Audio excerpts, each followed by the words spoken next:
Welcome everybody to our Green Acres. I'm so glad you came over to our channel today. And if you are new to my channel, I want to introduce myself. My name is Teresa.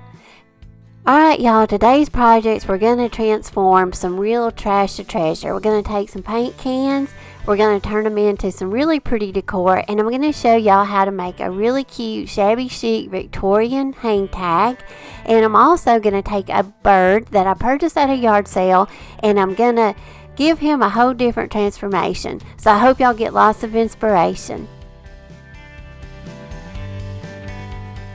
If you haven't joined my Facebook home decor page, I'd love for you to go over and join it, and also go over and follow me on Pinterest and Instagram.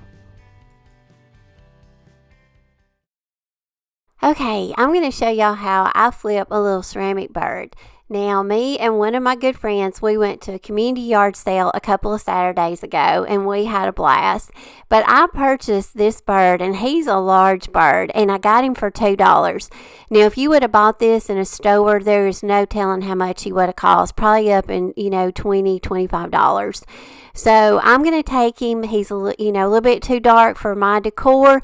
So, of course, I'm going to paint him. And a lot of times when I paint pieces, I will start out with a linen white chalk paint, and I gave it a coat or two of it. Then I go over it with like that folk art. Now, I'm sorry, that was apple barrel craft paint from Walmart, and it is the white because it gives it everything, because the linen white chalk paint is white, but sometimes it comes off. To me, it has a little bit of a cream tone to it, even though it is white. So if you want something really bright white, I always go back over it on the last layer with that apple barrel craft paint.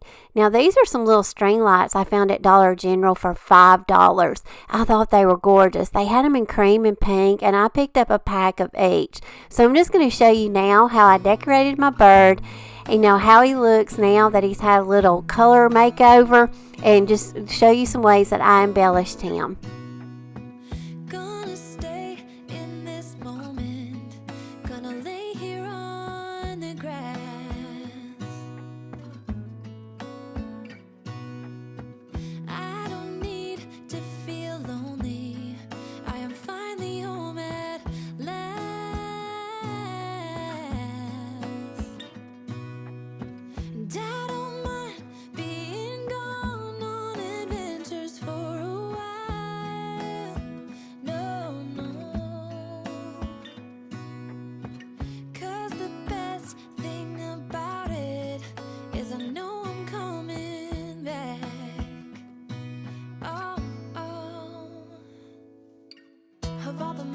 Places in the world I've been to, this is where my heart is. Oh, you know it's true. No matter where I go, I'm coming home to you.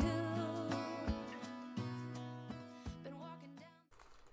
Okay, the next project I'm going to show y'all is going to be these IOD clay molds.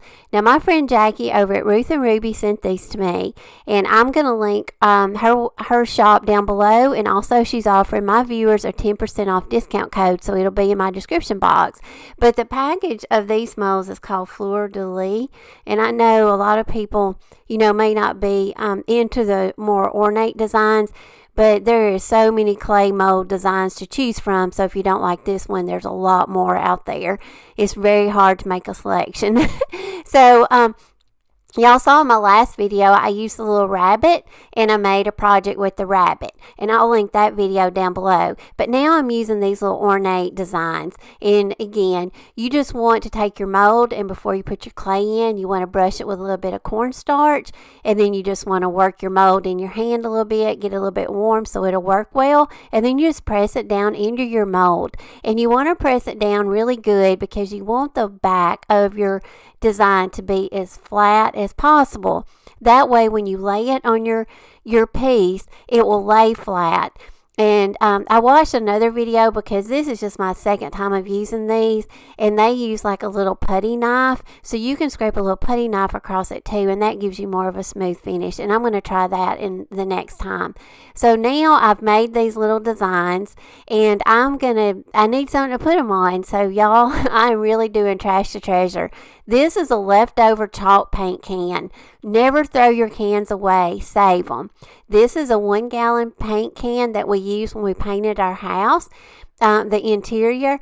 So when Ben was going out to put it in the trash, I was like, no, save that. So of course, remove the label, and it's got a really good black base. So y'all know what I'm thinking. We're going to paint this, and we're going to bring that black back out because that's a great base, to distress. So I'm going to apply my designs to my paint cans, and again, you can use several different kind of glues. Hot glue does not work, but you can use several glues like E6000, or probably like some kind of, I don't know if super glue will work, but some kind of Gorilla Glue I'm sure would work. But I use wood glue because that's all I've got on hand. And so now I'm going to mix up my textured paint. This is some that I had left over from a previous project. I just add a little bit more water to it just to get it back to the consistency I needed it, because it was really dried up. And if you get your paint back out and it's really dry, don't give up on it. Just keep adding water to it and it'll come back to life. Now, I started painting it with the textured paint, and I forgot I needed to seal it, because if not, what's going to happen is when you put paint onto plastic, it just comes off. It doesn't adhere well. So I took my Rust-Oleum, that clear matte, outside, and I sprayed both my pieces, and I let them dry really good. And I've come back in, and now I'm just giving each one a brush over with that textured paint. Your first layer, you just want to brush it over. You don't want to start doing the textured, patting it on. You just really kind of just want to get the surface covered and let it dry really well. And now I'm going to go in with the textured paint, which is chalk paint and baking soda, and I will leave the recipe down below. And I've used this in several videos on several projects, and you can use any color paint that you want. You don't have to use chalk paint. You can also use acrylic, like craft paint or any kind of paint with baking soda. And it just gives it that really good little textured look. It'll almost make it look like it's concrete. So I go over it with, after I got my base dry, I just go over both my cans really good. And you just want to go with a little patting motion with your brush. And these brushes that I use, I love these. And I've got these linked in my Amazon store, and I think they're under Craft Supplies. So here we go, y'all. I could not resist distressing this one with that black base. So I'm just kind of taking my fingernail and I'm just kind of scraping around some of the edges of the can just to kind of make it look like it's a little bit beat up and give it more of that distressed look. And it was easy because it was kind of leftover paint that had globbed up around the edge. So I just kind of tried to get an end of it, and I just kind of pulled it and it come right off. And so I'm just going to kind of go around different areas of the front of the can and give it a distressed, chippy look with my fingernail. And then I'm going to go around that little design, that Fleur De Lis, and then I'm going to give it a little bit of distressing around it. And I think these turned out really pretty. So, something you were going to throw in the trash, now we got a great decor piece, and we got to use our clay molds. And y'all, the clay molds are so much fun to use. I'm really enjoying them. I know the molds and the stamps are an investment, but I feel like, once, you get them and you start using them, I think you really will get your money's worth out of them, because you can use them so many times and make so many different projects with them. So now I'm going to go over with some brown craft paint, and I want to make my handle and, that little side where my handle goes into my can. I want to make that look a little rusted looking. So I just added some brown craft paint. No matter what I do, I'm coming home to you. And I don't know why, don't know why, don't know why. I'm always feeling homesick. Oh. All I know, all I know, all I know. If you like this video so far, I hope you'll hit that like button. And also, if you haven't subscribed to my channel yet, I'd love for you to. I've seen many places where the beauty never ends. Different cities, friendly faces, and perhaps I'm going back. But I don't have to be chasing every dream that I had.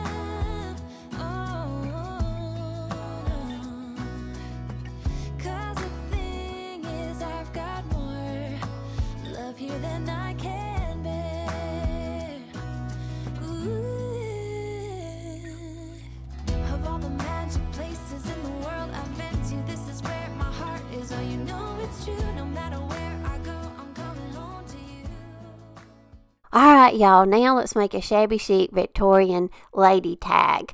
I love Shabby Chic and I love Victorian and I love the graphics fairy, so a lot of that's going to play a good part in this project. Now, I purchased these at a yard sale last year for $1. I did another previous video around Easter time and I did a bunny on one, but I have one left over. So each of these were 50 cents. They're kind of like little chalkboard tags. So, but you could also use those tags that, everybody's getting at Dollar Tree and Dollar General. We've done tons of projects on those. You could also use those. But I'm just using what I have, and I went over it with my candle wax method. I covered the whole black base with candle wax, and then I chalk painted it, and then I'm going to go over it with my plastic scraper, and I'm going to distress it and bring that little black base back out. Give it that chippy look. And once I get it distressed, then I'm going to go out to the graphics fairy and I'm going to print out some really Victorian looking, kind of shabby chic looking graphics. I love the graphics fairy. And I just got out there and searched on vintage photos. And this little beautiful lady was out there. So I resized her some to get her down to the size that I needed her to be on the tag. And this is some like French handwriting. I'm going to leave the links to the graphics fairy graphics that I used on this project down in my description box. So if you want to, use these same graphics, I'll leave the links down below. So after I get them cut out to the size of my tag, now I want to age them. And it's very easy to age paper. So I just went around with some wet fingers. Keep your water handy and just go around and just rip your edges. And then you want to go around the edges now, and I'm going to use some leftover coffee. And y'all know I use leftover coffee for so many things, for stain, and I also use the grounds that I have left over to use as a stain, and it really gives things that aged look. So I'm just kind of going over the paper and the edges really well with those coffee grounds, and it just changes the whole look of this piece, because the whole thing here we want everything to look aged. So now I'm taking another graphic from the graphics fairy and I'm cutting this one in half, because I'm going to use part of it on the top of the tag and I'm going to use the other half on the bottom. And so I cut out what I needed, and then I'm going to go around and do the same thing. I'm going to rip the edges, and then I'm going to distress them with the coffee grounds. Now I took a piece of stencil and I kind of worked off the tag, because I kind of wanted it to kind of go off the tag some, and I just applied it with some, I think that was Waverly wax, and you could also use brown craft paint, or you could use black, but I just kind of wanted to give it that little, just kind of a little Paris feel to it. And then I'm going to take all my graphics now that I've aged. I've placed them on my tag. And now I'm going to apply them with some Mod Podge. And I was also showing you could also use that Gorilla Spray adhesive. I really like using it. But I always take it outside when I'm using it, because it's kind of strong smelling, so I never spray it in my house. But today I'm going to use the Mod Podge, and I just applied it to the back of all my pieces, and then I'm just going to put them back, in their desired spot, and then I'm just going to work them down, press them down really good, and just work around and just, get any kind of bubbles or anything out. And and this piece is so much fun to make, because what we're doing is we're kind of layering. You want to get, your graphics on the bottom, and then we're going to give it in a minute a 3D effect, and then that's when the real fun comes in. So now I left that middle graphic, I left the bottom of it up so I could put that bottom one down up under it, because remember, we're layering here. So once I got my bottom graphic onto my board, then I'm going to go over and just cover it up now with that middle graphic, and then I'm going to apply Mod Podge over the top of it, because I want to seal down those edges really good. And once I get these all worked down really good, then I'm going to go in, I'm going to get my little pretty lady, and then I'm going to put her down. Now, you could also, if you wanted to, you could use real family photos. And, I've showed you in a project that I did where I made some vintage photo glasses. But you can actually take pictures on your iPhone of, old pictures that you may have of your family or friends, and you take them, you take your picture on your iPhone, and then you can send them to your computer and you can print them out on paper. So you could also do that if you don't want to destroy your real photos. But here I'm taking an old watch. Y'all know I love watches and watch faces. This is just a watch that I picked up. It's kind of like a pocket watch that I picked up at a yard sale. I think I paid, I don't know, $1 or $2 for it. And I just took it apart, and I want that watch face. And this is where we're going to go in and do our 3D. And I had a viewer send me a really pretty string of lace. I got a really long piece of it, and it's gorgeous. And this is a piece of it right here. But I just cut one of those little flowered petals off of it with a pearl, and I just kind of made her a 3D embellishment on her hat, just to bring her hat out. And then I just added some stained flower sackcloth bows and a little tie at the top. So now I'm just going to let you sit back and see how I can style all these little cute decor pieces that we just made. Different cities, friendly faces, and perhaps I'm going back. But I don't have to be chasing every dream that I have. Oh, no. 'Cause the thing is, I've got more love here than I can bear. Ooh. Of all the magic places in the world I've been to, this is where my heart is. Oh, you know it's true, no matter where. Hey y'all, we are almost at the end of the video again, so I just wanted to tell y'all, thank y'all so much for coming on today, and I hope y'all enjoyed seeing the projects that I made. I always try to bring y'all something a little bit different, and I hope I do, and I hope I always inspire y'all to be able to go out and make things that you enjoy making and things that you can use in your home, or give to someone as a gift. I know a lot of people post over on my Facebook home decor page, and a lot of people post things that they make and they give to people, and I think that's awesome. And also I wanted to point out, if you want another good YouTube channel of these clay molds and the textured paint, go out and make sure to check out Julie's Designs and Signs. She does a lot of projects with this textured paint and these clay molds and the IOD stamps. She's got a lot of informative information over on her channel, and I'll leave a link down below. So y'all, as always, I hope y'all have a great weekend, and I plan to see y'all in my next video. Love y'all. Places in the world I've been to, this is where my heart is. Oh, you know it's true, no matter where I go, I'm coming home to you.